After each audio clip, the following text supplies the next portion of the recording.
ಇವತ್ತಿಂದ ನೀವೆಲ್ಲ ಕರೆದಿರೋ ಕಾರಣ ನಿಮಗೆಲ್ಲ ಗೊತ್ತಿರೋಂಗೆ ಭಾರತ್ ಕ್ಯಾನ್ಸರ್ ಹಾಸ್ಪಿಟಲ್ ಸುಮಾರು 2024 ಡಿಸೆಂಬರ್ ಅಂದರೆ 1 ವರ್ಷ ಮುಂಚೆ ಮೈಸೂರಿನ ಅಡ್ವಾನ್ಸ್ಡ್ ಸರ್ಜಿಕಲ್ ಸಿಸ್ಟಮ್ ಅಂದರೆ ಡಾವಿಸಿ ರೋಬೋಟಿಕ್ ಸರ್ಜರಿ ಸಿಸ್ಟಮ್ ಪ್ರಥಮ ಬಾರಿಗೆ ಮೈಸೂರಿಗೆ ಸುತ್ತಮುತ್ತ ಜಿಲ್ಲೆಗೆ ಫಸ್ಟ್ ಟೈಮ್ ತಂದಿದ್ದೀವಿ. 1 ವರ್ಷದಲ್ಲಿ ನಾವು ಸುಮಾರು 150 ಸಕ್ಸಸ್ಫುಲ್ ಆಗಿ ರೋಬೋಟಿಕ್ ಸರ್ಜರೀಸ್ನ ಕಂಪ್ಲೀಟ್ ಮಾಡಿದ್ದೀರಿ. ಅಂಡ್ ಒಂಥರ ಇದು ಏಳಿಗೆ ಅಂತ ಅಂದರೆ ನಮ್ಮ ಆಸ್ಪತ್ರೆ ಅಥವಾ ಸುತ್ತಮುತ್ತ ಆಸ್ಪತ್ರೆ ಅಥವಾ ಸುತ್ತಮುತ್ತ ಜಿಲ್ಲೆಗೆ ಒಂಥರ ಪ್ರೌಡ್ ಮೂಮೆಂಟ್. ನೀವೆಲ್ಲ ನೋಡಿರೋಂಗೆ we are living in artificial intelligence era. ಅಂದರೆ ನೀವೆಲ್ಲ ನೋಡಿರ್ತೀರ ಎಲ್ಲ ಕಡೆ AI ಬರ್ತಾ, ಈವನ್ ಇನ್ ಮೀಡಿಯಾದಲ್ಲೂ ತುಂಬಾ AI ಬರ್ತಾ ಇದೆ. ಉಪಯೋಗ ಆಗ್ಬೇಕಂತಿತ್ತು. ಅದೇ ರೀತಿಲಿ ಮೈಸೂರಲ್ಲಿ ಫಸ್ಟ್ ಪೆಟ್ ಸ್ಕ್ಯಾನ್ ಬಂತು, ಅಡ್ವಾನ್ಸ್ ಕೀಮೋಥೆರಪಿ ಟ್ರೀಟ್ಮೆಂಟ್ ಏನಿತ್ತು ಅದೇ ಥರನೇ ಈಗ ಸರ್ಜರಿಲಿ ಅಡ್ವಾನ್ಸ್ಡ್ ಟ್ರೀಟ್ಮೆಂಟ್ ಏನಪ್ಪಾ ಅಂತಂದ್ರೆ ರೋಬೋಟಿಕ್ ಸರ್ಜರಿ ಅಂತ ಬಂದಿದೆ. ನಾವು ಸಕ್ಸಸ್ಫುಲ್ ಆಗಿ 150 ಕೇಸಸ್ನ ಕಂಪ್ಲೀಟ್ ಮಾಡಿದ್ದೀವಿ. ಮೊದಲೆಲ್ಲ ಏನಿತ್ತು ಅಂತಂದ್ರೆ ಆಪರೇಷನ್ ಆಗ್ತಿದ್ದಂಗೆ 4-5 ದಿನ ರಿಕವರಿ ಆಗೋಕ್ಕೆ ಟೈಮ್ ಬೇಕಿತ್ತು. ಅದ್ರಲ್ಲಿ ಆಗುವಂಥ ಪೇನ್ ಕಾಂಪ್ಲಿಕೇಶನ್ಸ್ಗಳ ತುಂಬ ಇರ್ತಿತ್ತು. ಬಟ್ ರೋಬೋಟಿಕ್ ಸರ್ಜರಿ ಬಂದ್ರಿಂದ ಆಲ್ಮೋಸ್ಟ್ ನೆಕ್ಸ್ಟ್ ಡೇ ಅಥವಾ ನೆಕ್ಸ್ಟ್ ಡೇ ಡಿಸ್ಚಾರ್ಜ್ ಆಗ್ತಾರೆ. ಅವ್ರ ರೂಟೀನ್ ಆಕ್ಟಿವಿಟೀಸ್ ಬೇಗ ಹೋಗ್ತಾರೆ. ಅದರಿಂದ ಏನಾಗುತ್ತೆ, ಜಾಸ್ತಿ ಹೊತ್ತು ಬೆಡ್ರಿಡನ್ ಆಗಬೇಕು ಅಥವಾ ನೋವಿಂದ ನರಳಬೇಕು ಅನ್ನೋದೆಲ್ಲ ಬಹಳ ಕಮ್ಮಿ ಆಗೋಗುತ್ತೆ. ಇನ್ನೊಂದು ಏನಪ್ಪಾ ಅಂದ್ರೆ ನೀವು ನೋಡ್ಕೊಂಡು ಸಿಕ್ಕಾಪಟ್ಟೆ ದಪ್ಪ ಇರ್ತಾರೆ, ಒಬೀಸ್ ಅಂತ ಕರಿತೀವಿ. ಅವ್ರದ್ದು ಆಪರೇಷನ್ ಮಾಡಬೇಕು, ಹೀಲಿಂಗ್ ಎಲ್ಲ ತುಂಬಾ ಕಷ್ಟ ಆಗ್ತಿತ್ತು. ಈಗ ರೋಬೋಟಿಕ್ ಸರ್ಜರಿ ಬಂದ್ರಿಂದ ಅವ್ರಿಗೂ ಅಷ್ಟೇ ಕೀಬೋಲ್ ಸರ್ಜರಿ ಮಾಡಿ ಆಲ್ಮೋಸ್ಟ್ ಫಾಸ್ಟರ್ ರಿಕವರಿ ಆಗುತ್ತೆ. ಸೊ ಅದೇ ಥರನೇ ರೋಬೋಟಿಕ್ ಸರ್ಜರಿಯಿಂದ ಆಲ್ಮೋಸ್ಟ್ ಬೆನಿಫಿಟ್ ತುಂಬಾ ಜಾಸ್ತಿ ಇದೆ. Again, ಮೈಸೂರಲ್ಲಿ we are the first robotic surgical centers. We have successfully completed 150 men complete ಮಾಡಿದ್ದೀವಿ. ಆ್ಯಂಡ್ ಆಲ್ಮೋಸ್ಟ್ ಎಲ್ಲ patients have very happy feedback ಕೊಟ್ಟಿದ್ದಾರೆ. ಸೊ ದಟ್ ರಿಕವರಿ ತುಂಬ ಫಾಸ್ಟ್ ಆಗಿ ಹೋಗಿದೆ. ಅವರು ಫ್ಯಾಮಿಲಿ ಜೊತೆ ಜಾಸ್ತಿ ಟೈಮ್ ಸ್ಪೆಂಡ್ ಮಾಡೋದು ಇಂಥವೆಲ್ಲ ತುಂಬ ಅಡ್ವಾಂಟೇಜ್ ಇರೋದ್ರಿಂದ I think robotic surgeries future as well as it is going to gain more attention ಅನ್ಸುತ್ತೆ. ಆಲ್ಮೋಸ್ಟ್ ಎಲ್ಲ ಪೇಷಂಟ್ಸು ಈಗ ಆಲ್ಮೋಸ್ಟ್ ಬಂದು ರೋಬೋಟಿಕ್ ಸರ್ಜರಿ ಬಗ್ಗೆ ಕೇಳೋದೇ ಜಾಸ್ತಿ. ರೋಬೋಟಿಕ್ ಸರ್ಜರಿ ಬಗ್ಗೆ ಮಾಡ್ಬೋದಾ ಅಂತ. ಮೊದಲೆಲ್ಲ ಬ್ರೆಸ್ಟ್ ಕ್ಯಾನ್ಸರ್ ಸರ್ಜರಿ ಕೂಡ ಈಗ ರೋಬೋಟಿಕಲ್ ಮಾಡಿ ಅದು ಕೂಡ ಕಾಸ್ಮೆಟಿಕಲಿ ಚೆನ್ನಾಗಿ ಆಗಿರೋದ್ರಿಂದ ಐ ಥಿಂಕ್ ಆಲ್ಮೋಸ್ಟ್ ಎಲ್ಲ ಸರ್ಜರಿ ರೋಬೋಟಿಕಲ್ ಮಾಡಕ್ಕೆ ನಾವು ಟ್ರೈ ಮಾಡ್ತಾ ಇದ್ದೀವಿ. ಈಗ ಇನ್ಸಿಷನ್ ಕಡಿಮೆ ಆಗೋದ್ರಿಂದ ಸಣ್ಣ ರಂಧ್ರ ಮುಖಾಂತರ ಹೋಗೋದ್ರಿಂದ ಇನ್ಫೆಕ್ಷನ್ ತುಂಬಾ ಕಡಿಮೆ. ಆಲ್ಮೋಸ್ಟ್ ನಾವು 100 ಕೇಸಲ್ಲಿ hardly not even 1 case we have got that infection.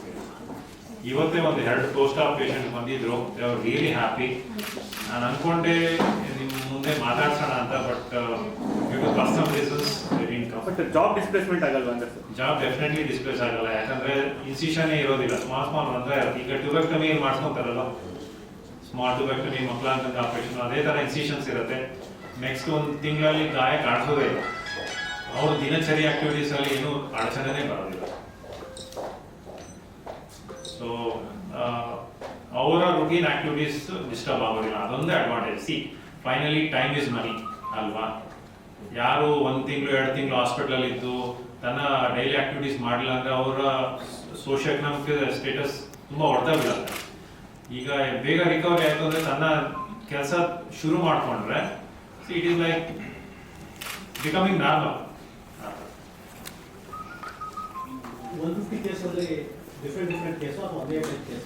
ಇಲ್ಲ, ಒಂದೇ ಟೈಪ್ ಇಲ್ಲ. ನಾವು ಮೇನ್ಲಿ ಕ್ಯಾನ್ಸರ್ ಹಾಸ್ಪಿಟಲ್ ಇರೋದ್ರಿಂದ ಎಲ್ಲ ಥರ ಕ್ಯಾನ್ಸರ್, ಈವನ್ ಬ್ರೆಸ್ಟ್ ಕ್ಯಾನ್ಸರ್ ಮಾಡ್ತೀರಿ, ಥೈರಾಯ್ಡ್ ಫಾರ್ ಎಕ್ಸಾಂಪಲ್. ಈಗ ಥೈರಾಯ್ಡ್ ಕ್ಯಾನ್ಸರ್ ಮಾಡ್ಬೇಕಂದ್ರೆ ಕತ್ತಲ್ಲಿ ಗಾಯ ಕಾಣಿಸುತ್ತೆ. ಈಗ ಹೆಣ್ಮಕ್ಳಲ್ಲಿ ಆಗಲಿ ಅಥವಾ ಅನ್ಮ್ಯಾರಿಡ್ ಪೀಪಲ್ ಆಯಿತು ಅಂದರೆ ಇದು ಸ್ಟಾರ್ ಇತ್ತು ಅಂದರೆ they will have that stigma.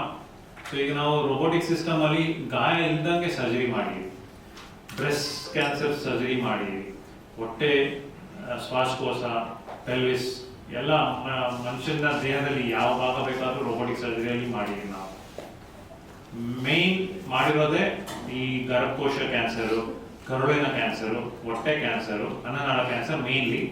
ಈ ಬ್ರೆಸ್ಟ್ ಕ್ಯಾನ್ಸರ್, ಥೈರಾಯ್ಡ್ ಕ್ಯಾನ್ಸರ್ ಸ್ವಲ್ಪ ಕಡಿಮೆ, ಬಟ್ ಮಾಡಿರೋದು ಎಲ್ಲ ಆಲ್ಮೋಸ್ಟ್ ಕ್ಯಾನ್ಸರ್ ಕೇಸಸ್ ಸ್ವಲ್ಪ ಕ್ರಿಟಿಕಲ್ ಅಲ್ವಾ. ಸೊ ಸಕ್ಸಸ್ಫುಲಿ ಮಾಡಿರೋದಂದ್ರೆ ಲೈಕ್ ಫಾರ್ ಎಕ್ಸಾಂಪಲ್ ನಾವು ಓಪನ್ ಸರ್ಜರಿ ಮಾಡೋದು ನಮ್ಮ ಕಣ್ಣಲ್ಲಿ ಕಾಣಿಸೋದಂತ 20 ಟೈಮ್ಸ್ ಹೆಚ್ಚಾಗಿ ಫೋಕಸ್ ಆಗಿ ಮ್ಯಾಗ್ನಿಫೈ ಆಗಿ ಕಾಣಿಸುತ್ತೆ ರೋಬೋಟಿಕ್ ಸಿಸ್ಟಮ್ ಅಲ್ಲಿ. ಸೊ ನಮಗೆ ಎಲ್ಲ ಕ್ಲೀನಾಗಿ ಪ್ರಿಸಿಷನ್ ಅಂದರೆ ಕ್ಲೀನಾಗಿ ಕಾಣಿಸೋದ್ರಿಂದ ನಾವು ಪ್ರಿಸಿಷನ್ ಸರ್ಜರಿ ಅಂದ್ರೆ ಲೈಕ್ ಕ್ಲೀನ್ ಆಗಿ ಕ್ಯಾನ್ಸರ್ ತೆಗಿತೀರಿ, ಬೇರೆ ಅಂಗಕ್ಕೆ ಡ್ಯಾಮೇಜ್ ಮಾಡಿದಿರ. ಸೊ ಆ ರೀತಿ ಮಾಡೋದ್ರಿಂದ ರಿಕವರಿ ಬೇಗ, ಪೇನ್ ಕಡಿಮೆ ಇರುತ್ತೆ, ಸೊ ಕಾಂಪ್ಲಿಕೇಶನ್ ಕಡಿಮೆ. ಈಗ ರೋಬೋಟಿಕ್ ಕ್ಯಾನ್ಸರ್ ಆದ ಪೇಷಂಟ್ ಎಷ್ಟು ದಿನದಲ್ಲಿ ರಿಕವರಿ ಆಗ್ಬೋದು ಸರ್ ಅವರು? ಒನ್ ಡೇ ಅಲ್ಲಿ ರಿಕವರಿ. ಮ್ಯಾನ್ಯುವಲ್ಗೂ ಇದಕ್ಕೂ ಏನು ವ್ಯತ್ಯಾಸ ಇರುತ್ತೆ? ಮ್ಯಾನ್ಯುವಲಿ ಅಂದ್ರೆ ನಾವು ಹೊಟ್ಟೆನ ಕಟ್ ಮಾಡ್ಬೇಕಾಗತ್ತೆ, ಹೊಲಿಗೆ ಹಾಕ್ಬೇಕಾಗತ್ತೆ, ಪೇನ್ ಇರುತ್ತೆ, ಸೊ ನಡೆಯೋದಕ್ಕೆ ಕಷ್ಟ ಆಗುತ್ತೆ, ಭಾರ ಎತ್ತೋದಕ್ಕೆ ಆಗೋದಿಲ್ಲ. ಆಲ್ಮೋಸ್ಟ್ ನಾವು 3 months ಭಾರ ಎತ್ತಬೇಡಿ ಅಂತ ಕರಿತೀವಿ, ಯಾಕಂದ್ರೆ ಅದು ಹೀಲ್ ಆಗೋದಕ್ಕೆ 2-3 months ಬೇಕು.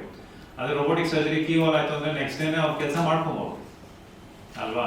ಯಾರನ್ನು ಡಿಪೆಂಡ್ ಆಗೋದು ಬೇಕಾಗಿಲ್ಲ. ಈಗಿನ ಕಾಲದಲ್ಲಿ ಯಾರು ಡಿಪೆಂಡ್ ಆಗಕ್ಕೆ ಇಷ್ಟಪಡ್ತಾರೆ ಅಲ್ವಾ? ಸರ್ ಮ್ಯಾನ್ಯಲ್ ಮಾಡಿದ್ರೆ ಡಾಕ್ಟರ್ಸ್ ಎಷ್ಟು ಜನ ಇದ್ರು, ರೋಬೋಟಿಕ್ ಮಾಡಿಬಿಟ್ರೆ ಅಷ್ಟೇ ಜನ ಇರಲೇಬೇಕಾ? ಅಷ್ಟೇ ಜನ ಇರ್ತಾರೆ, ಬಟ್ ಸಪೋರ್ಟಿಂಗ್ ಸಿಸ್ಟಮ್ ಆಗಿ. ಅಂದ್ರೆ ಫಾರ್ ಎಕ್ಸಾಂಪಲ್ ರೋಬೋಟಿಕ್ ಆರ್ಮ್ಸ್ ಇರುತ್ತಲ್ವಾ, ಆ ಆರ್ಮ್ಸ್ಗೆ ಸಪೋರ್ಟಿಂಗ್ ಆಗಿ ಕೊಡೋಂಗೆ, ಅದನ್ನ ಕ್ಲೀನ್ ಮಾಡೋದಕ್ಕೆ ಫಾರ್ ಎಕ್ಸಾಂಪಲ್ ಕ್ಯಾಮ್ರಾ ಹಾಕಿರ್ತೀವಿ, ಕ್ಯಾಮ್ರಾ ಸ್ವಲ್ಪ ಇದಾಯ್ತು ಅಂದ್ರೆ ತೆಗೆದು ಕ್ಲೀನ್ ಮಾಡೋದಕ್ಕೆ ಒಬ್ರು ಬೇಕು, ಅಸಿಸ್ಟೆಂಟ್ ಒಬ್ರು ಬೇಕು. ಮ್ಯಾನ್ಯುವಲ್ಗಿಂತ ಒಂದು ಇಬ್ಬರನ್ನ ಕಡಿಮೆ. ಎಥಿಕಲ್ ಕನ್ಸರ್ನ್ ಬರಲ್ಲ ಸರ್ ಫ್ಯೂಚರ್ಗೆ? ಎಥಿಕಲಿ ಏನೂ ಇಲ್ಲ, ಆಲ್ರೆಡಿ ಎಲ್ಲ FDA ಕ್ಲಿಯರೆನ್ಸ್ ಇದೆ, ಎಲ್ಲ it's all. In future ethical concern ಬಂದ್ರಲ್ಲ ಡಾಕ್ಟರ್ ಸರ್ಜನ್ಸ್ ಈಗ ರೋಬೋಟ್ ಸರ್ಜರಿ ಅಂದ್ರೆ ರೋಬೋಟ್ ಮಾಡೋದಿಲ್ಲ, definitely sir. Robot will listen to us, ನಮ್ಮ ಮುಖಾಂತರ ಮಾಡ್ತಾರೆ. ಈಗ ಫ್ಯೂಚರ್, ಈಗ ನೀವು ಪೇಪರ್ ಅಲ್ಲಿ ನೋಡಿರ್ತೀರಾ, ಅಮೆರಿಕದಲ್ಲಿ ಟ್ರಯಲ್ಸ್ ಮಾಡ್ತಾ ಇದ್ದಾರೆ ರೋಬೋಟೇ ಇಂಡಿಪೆಂಡೆಂಟ್ ಆಗಿ ಮಾಡೋಂಗೆ. ಬಟ್ ಅದು ಬರೋದಕ್ಕಿಂತ ಫ್ಯೂಚರ್ 5 years ಆಗ್ಬೋದು, 10 years ಆಗ್ಬೋದು. ಈಗ ನೀವು ಪೇಪರ್ ಅಲ್ಲಿ ನೋಡಿರ್ತೀರಾ, ಚೈನಾದಿಂದ ಹಿಡಿದು ಬಾಂಬೆ ಅಲ್ಲಿ ಸರ್ಜರಿ ಮಾಡಿದ್ದಾರೆ. ಅಂದ್ರೆ ಬಾಂಬೆ ರೋಬೋಟ್ ಇರುತ್ತೆ, ಸರ್ಜನ್ ಚೈನಾದಲ್ಲಿದ್ದಾರೆ. ಸೊ ಆ ಥರ ಟೆಲಿ ಸರ್ಜರಿ ಅಡ್ವಾಂಟೇಜ್ ಏನಂದ್ರೆ, ಫಾರ್ ಎಕ್ಸಾಂಪಲ್ ಈಗ ಚಾಮರಾಜನಗರಲ್ಲಿ ಆ ಸಿಸ್ಟಮ್ ಒಂದು ಇಟ್ಟಿರ್ತೀರಿ, ಆ ಎಕ್ಸ್ಪರ್ಟ್ ಇರೋದಿಲ್ಲ. ಈಗ ನಾನು ಇಲ್ಲಿ ಕೂತ್ಕೊಂಡು ಚಾಮರಾಜನಗರ ಇರೋ ಪೇಷಂಟ್ ಸರ್ಜರಿ ಮಾಡ್ಬೋದು, that we call tele surgery.